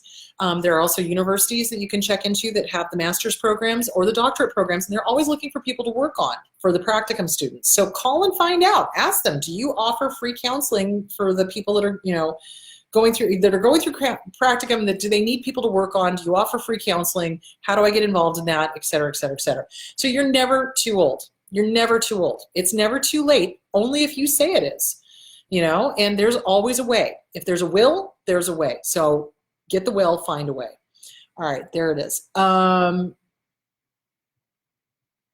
good God. So they'll say things like, if you don't do what I tell you to do, I'll leave you in an orphanage. Yeah, they say horrible things. They say truly horrific things to their kids. They do horrific things to their kids. They don't see that what they're doing is wrong and damaging and hurtful. So yeah, they say things like that. Or the milkman brought you. You're not really a part of this family. You were adopted, even though they weren't. You know, they'll say things like that. They're just horrible people.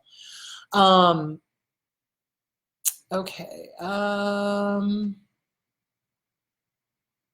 All right, how to deal with when you get out of an abusive situation, but some people don't believe you. I've had to assert the person is toxic several times and I still feel dismissed. So you're dealing with a flying monkey. If you are dealing with a flying monkey, why are you bothering? You would have more progress with this backdrop than you will with a flying monkey. So if a person is committed to supporting the abuser and not believing it, stop explaining it to them. Stop explaining it to them. It's not going to do any good. Stop it. You don't need to. They're flying monkeys. Recognize them for what they are and let them go and get them the fuck out of your life. Seriously, you don't have to put up with it. They're flying monkeys. They're flying monkeys. The ex used to say just that. Everyone lies. That's because they lie and they're trying to make lying okay so that they can convince their target of abuse to do things that are morally murky. That's why they do that. Okay, also learning that making mistakes is okay and a normal human being, yes, instead of being shamed for minor errors, yes. So abusers, narcissists in particular, will shame us for minor errors because we have to be perfect. They are the least perfect people walking the face of the planet, but yet everybody around them has to be perfect. And so they will say and do things like that to shame us for when we make mistakes, and they never let us forget. Oh my God, they will bring stuff up years later. Well, do you remember when you did blah, blah, blah, blah, blah, blah, blah, blah? You know, trying to shame us because they're trying to get the upper hand. Absolutely. It teaches kids to fear speaking up and trying things. Yeah, absolutely. Is it common for toxic parents to believe anyone and everyone apart from their child? Yes. A neighbor said I did something and I claimed I didn't. She believed the neighbor. Yeah, absolutely. Because they lie, so they assume you're going to lie. Absolutely. You betcha. That's where that comes from. Okay.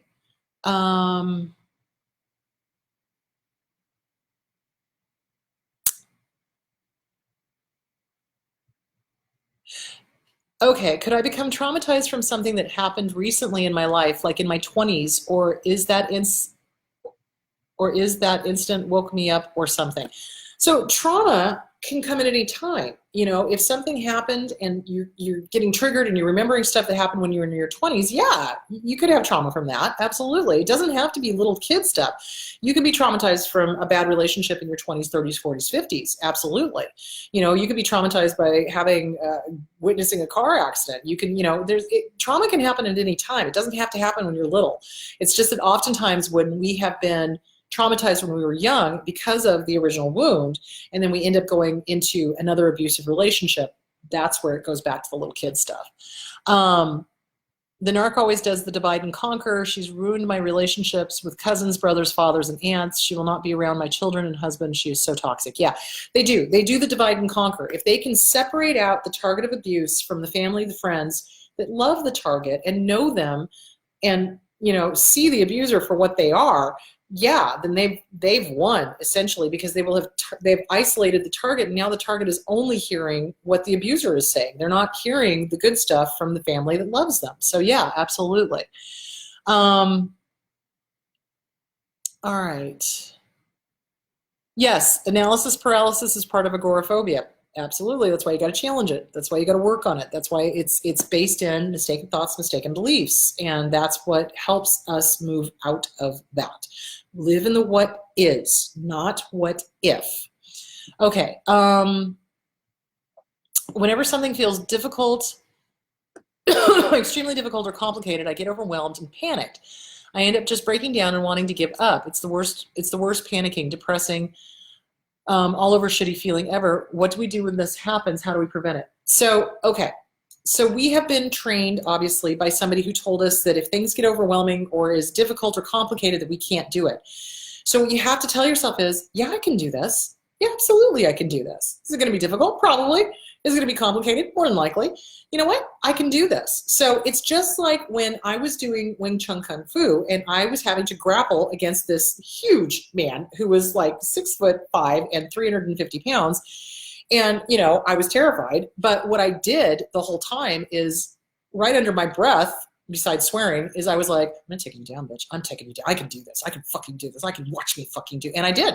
And I took him down. So it's basically giving yourself permission to do something that you've been told you can't do. And it's baby steps. It's going to be baby steps. You give yourself permission. Yeah, you can do stuff that's complicated. Absolutely. You can do stuff that's extremely difficult. Yeah, you got this. You know what you're doing. Give yourself permission to be competent. You can do it. You can do it. Do it. Do it. Do the mirror work. Do the mirror work. That's going to help you the most. Write it out. Journal it. Who told you that you could not handle extremely difficult or complicated things? Who told you that? Who lied to you? Who lied to you? Hand it back to them. It's not yours. It's theirs. They didn't want you to succeed. So don't let them win. So work on that. So mirror work. Every time I ignore my gut, I seriously regretted it. Yep. That's exactly what happens. I don't understand your question, Lisa. Is there anyone that is allowed to demand my time, or is that a bad sign? Okay, it depends on what you mean, demand your time. So if someone is monopolizing your time, that's a bad sign. So if you're not allowed to go spend time with family or friends or your children or anything like that, that's a bad sign. If they're sitting there going, oh, you spend too much time with your own children, you should be spending time with me, that's an abuser.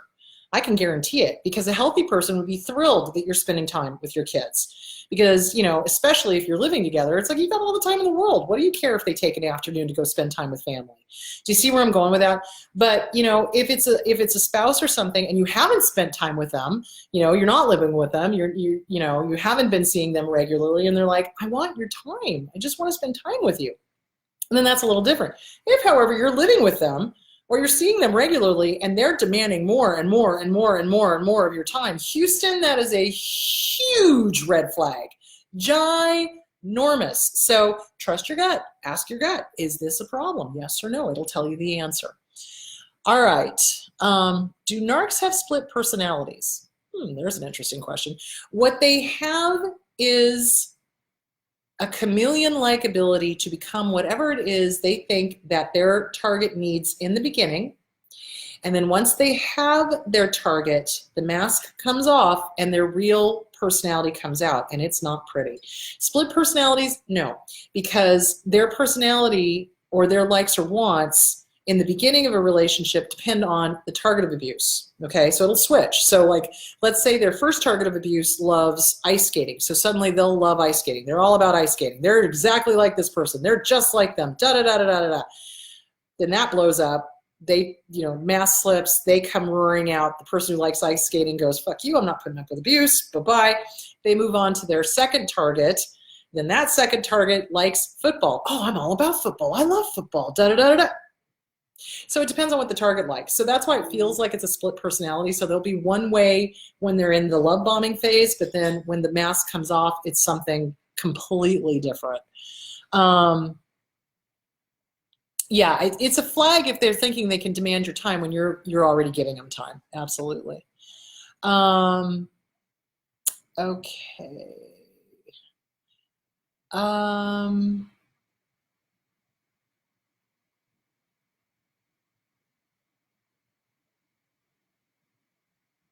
Okay, hang on. So no healthy relationship involves fear, obligation, or guilt. If you are dealing with fear, obligation, and guilt, you are dealing with a toxic relationship. That is not normal.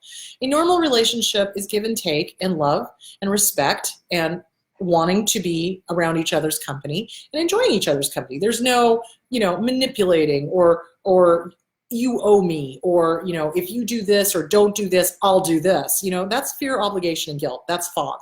That's the narcissistic fog. So no good, healthy relationship has got fear, obligation, or guilt. So just remind yourself of that. I love Randy Rainbow. I really do. He makes me laugh. He's awesome. Have you seen the new one where he does the Rocky Horror Picture Show? Oh my God. Anyway, you should check it out. Anyway. All right.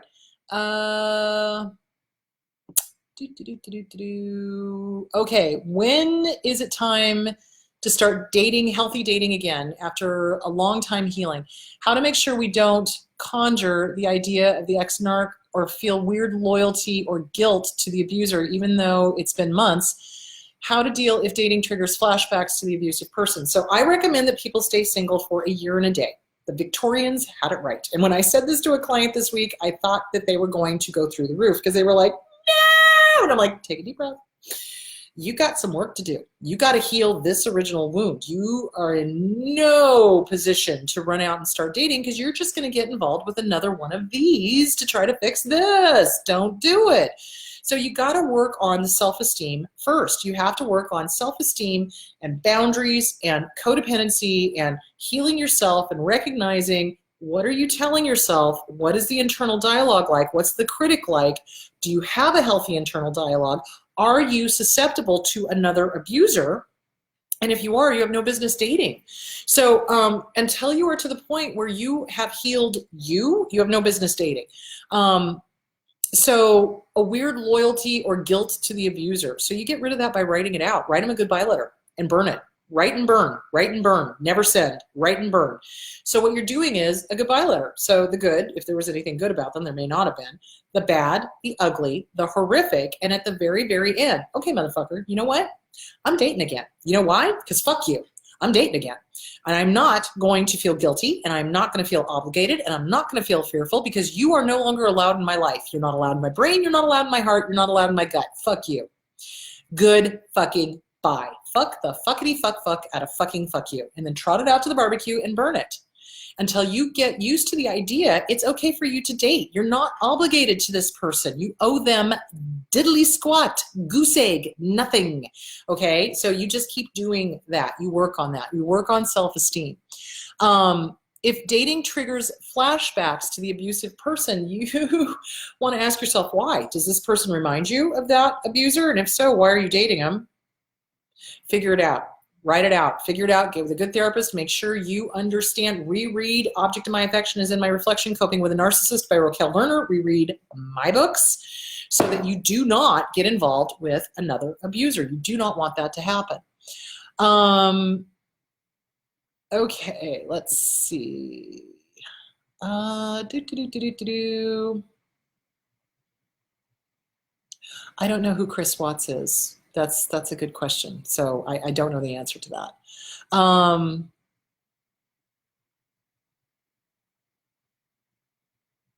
Okay. Let's see. Sorry, I'm trying to get all these questions in. Yes, if you have to interact with Gray Rock, if you have to interact with flying monkeys, you Gray Rock. You just totally Gray Rock. You do not give them anything. You tell them nothing about what you're doing. You don't tell them anything important. Surface, surface, surface. Hey, how about them Dodgers? You know, you don't give them anything that can ever be used against you or that somebody can try to sabotage. So if you have to interact with flying monkeys, you keep it surface. Absolutely. Okay, let's see here. Any advice on what to do when you are still when you still smell the cologne of an ex-abuser smell? I still get it in times of anxiety. That's normal. Smells, sights, sounds, tastes, anything that reminds you of the trauma is going to pop up. And colognes are a common thing because, you know, a lot of people wear colognes, so we might smell it and it might send us into a panic temporarily because, oh my God, it just smelled like him, holy shit, or it just smelled like her, holy shit, you know. So it's just recognizing that that's part of healing and it's part of the normal thing. Yeah, so just you got to self-soothe and you got to remind yourself you're safe, you have the power, they have no power here. Yeah, I smelled it, okay, let it go. Let it go. They have no power here. And you can say that out loud. You know what, ex-abuser, you have no power here. You know, and take your power back. So, and it's going to happen. It's common. It's common. It's common in CPTSD and PTSD. Okay, loyal to the abuser. Yeah, so the abuser tells us we must be loyal to them. We have to run back and tell them everything. We have to, you know, if we go to therapy, they need to know everything that's said in therapy. If we have a date with our friend or a family member, they need to know everything that we have said. No, they do not. They do not. And in a normal, healthy relationship, that's not going on. John goes out with his friends all the time. I go out with my friends all the time. You know, we don't come back and grill and interrogate each other. Did you have a good time? I did. Oh, great. Okay, cool. You know, that's it. There's no interrogation. But with a narcissist, they will demand to know everything that is said, like literally everything. Well, what did they say about me? That's their big thing. They want to know what's being said about them. So there is that. So it's been a year later, and shouldn't I be further along? Well, have you been doing the work the whole time? So, and everybody's healing time frame is different. So remember, when we have been abused, okay, the year and the day is just to get us going, just to get us through all the firsts, you know, the first birthday, first anniversary, first Thanksgiving, first Christmas, first New Year's, you know, et cetera, first whatever, first anniversary, whatever. And then the first anniversary of breaking up. It is just to get us through the first. So just like we have complex post-traumatic stress disorder, we also have complicated grief. So straight off grief is we break up, we lose a job, we lose somebody we love, they died, you know, and it was a good relationship, and we grieve, and we go through that year and we grieve. And then by the end of the year, things start kind of getting a little better. With complicated grief, when there are mixed emotions, oh my God, this person was abso-fucking-lutely abusive to me. But holy shit, I fell in love with that illusion that they first gave me with the love bombing, you know, and trying to reconcile that. That's complicated grief. So that means it's going to take a little longer. So give yourself some slack. It sometimes takes up to 3 years to work through the complicated grief. If you are seriously working on yourself, it should not take an entire 3 years. If you are really hitting the self-esteem workbook, really going to therapy, really listening to your therapist, really working on the stuff, really journaling, really doing all the work, you're going to get better. It's so funny because somebody asked me, they're like on YouTube, they were like, you know, what is the percentage of people that go on from an abusive relationship to live a fun, healthy, normal life? And I said, the ones who do the work, 100%. If you're just going to sit there and expect it to happen by osmosis, no, it's not going to happen. You yourself have to do the work. You have to do the journaling. You have to feel. You have to feel it to heal it. So you have to work through all this stuff. You have to work through the anger. You have to work through the grief. You have to work through the sadness. You have to work through the betrayal. You have to work through all of it. So it takes work. It takes work. And it takes time. And it can take up to 3 years because it's complicated. It really, truly is. How do I tell if my child is a narcissist? Her psychologist told her that she is. My counselor was amazed too. Much information was amazed. Too much information for my daughter, but I'm afraid of how to handle this. It depends on how old your daughter is. If your daughter is older, they generally will do a diagnosis of a personality disorder. When they're 18, they generally do not give those personality disorder or any diagnosis really. Except for oppositional defiance disorder when they're younger, just because the brain is still developing. I would love to know why he thought she was a narcissist, and if she's willing to work on it, she can work on it, but most narcissists don't. So I don't know how to answer your question. How do I tell if my daughter is a narcissist? Well, if she's older and she's got the narcissistic traits, you could look up the criteria in the DSM-5. Just go look up, or in the Mayo Clinic, look up narcissistic traits Mayo or narcissistic criteria Mayo Clinic, and it'll bring it all up, and then you can look at it and see if any of those are matching. Basically, it needs DBT therapy. That's the only known modality that works with personality disorders, and with narcissism, there's not a huge amount of success with that because they don't think there's a problem. So there is that. Oh, Chris Watts, who murdered his pregnant wife and 2 small kids. Oh, hell yeah, psychopath. Hello. I mean, I don't have him in front of me, but come on. It's like, tried to say she was the abuser and all of that, this flipping the script, that's textbook. So yeah, I mean, there's something more than narcissism going on there. Absolutely. So, and of course, I don't have him in front of me, but that kind of behavior is psychopathic behavior. When you've killed somebody and they're pregnant and then you flip the script and say that they were the abuser and blah, blah, blah, when in fact, nobody who knew them ever saw the wife do anything like that. So yeah, not normal, not normal, not normal, not normal.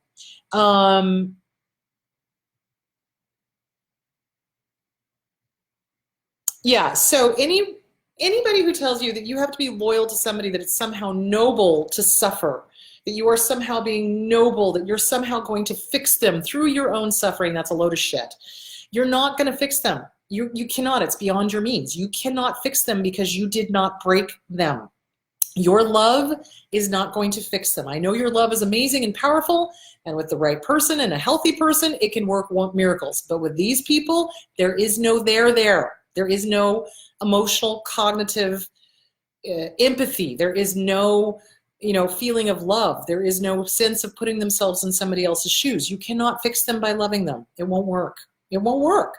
So you do not owe them anything. And yes, there are many schools of, religion that tell you, oh, you must suffer and you must be loyal to this person because you can fix them through your love and prayer and this, that, and the other thing. No, you can't. They're not fixable. They are broken. And you did not break them, and you cannot fix them. And it is not noble to sit there and suffer. That is called idiot compassion. I will say it again. Pema Chodron talks about idiot compassion. She's the American Buddhist nun, just turned 90. Woohoo! She talks about idiot compassion. Idiot compassion is allowing yourself to be sucked into this abuser's world and abused over and over and over again in the hopes that you can fix them and heal them and cure them. True compassion is where you go, this person is fucked up. I cannot fix them. They don't want to be fixed. Furthermore, they've refused therapy. They've refused working on themselves. They're not willing to do anything to change. Okay, you know what? I'm removing myself from the situation, and I can love them from afar. I can have compassion for them from afar. I do not have to have idiot compassion and be in the middle of the mix and being abused by them. So what you're describing to me, Debbie, is idiot compassion. You don't want to have idiot compassion. You cannot fix them because you did not break them. It is their job to fix themselves. Once the problem has been clear, and it usually is, it's that person, not us, and they refuse to go get help, or they keep flipping the script and it's our fault that they're that way, peace out. Peace out. You cannot fix them. You cannot. And your suffering is not going to make them any better. It's just going to make you worse. So there that is. Okay. All right. Hold on.